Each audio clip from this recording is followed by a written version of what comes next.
I was pleased to meet today with the Honorable Prime Minister Sheikh Hasina, Law Minister Anisul Haq, Home Minister Abdul Azam Khan, and Foreign Secretary Masood bin Momen to discuss the excellent partnership our two nations have built over the last 5 decades. The United States looks forward to deepening our engagement with Bangladesh over the next 50 years and beyond. Our cooperation on climate change, development, the economy, humanitarian assistance, and security shows the range of our strong partnership and future potential. During today's meetings, I express the gratitude of the United States to Bangladesh for hosting nearly 1 million Rohingya refugees in Cox's Bazar, which I visited yesterday. The United States has provided more than $2.1 billion in humanitarian assistance to support refugees and host communities in Bangladesh and the region since August 2017. To that end, I am proud to announce that the United States is providing more than $74 million in additional funding to support humanitarian response efforts in Burma and Bangladesh. This includes nearly $61 million to support Rohingya internally displaced in Burma, as well as Rohingya refugees living here in Bangladesh and Bangladeshi host community members. The United States urges continued support by other donors and potential donors, and we support efforts to create the conditions for eventual, safe, dignified, informed, and voluntary return of Rohingya, conditions that do not currently exist.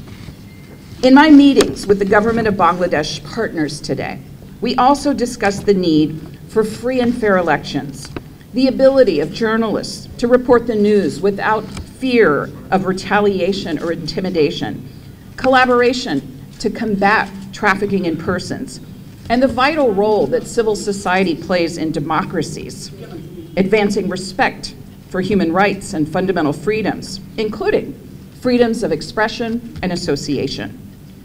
A prosperous future depends on strong democratic institutions and the broad participation of Bangladeshis in elections and the governance of their country. The United States looks forward to continued collaboration supporting an inclusive, democratic Bangladesh in which all the people of Bangladesh can thrive. At this point, I would just commend the government and people of Bangladesh's generosity in supporting the Rohingya and the Foreign Secretaries reaffirming their commitment against forced return.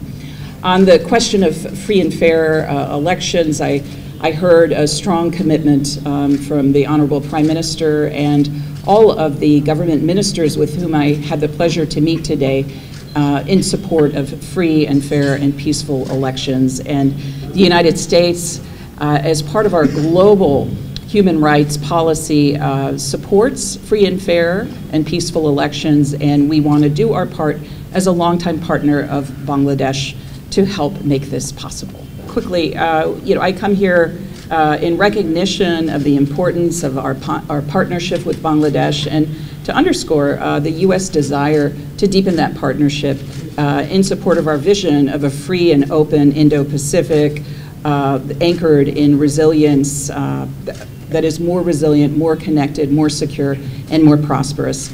So I would say I would not characterize the discussions as you described them, and I think we had a constructive, productive, and engaging discussions.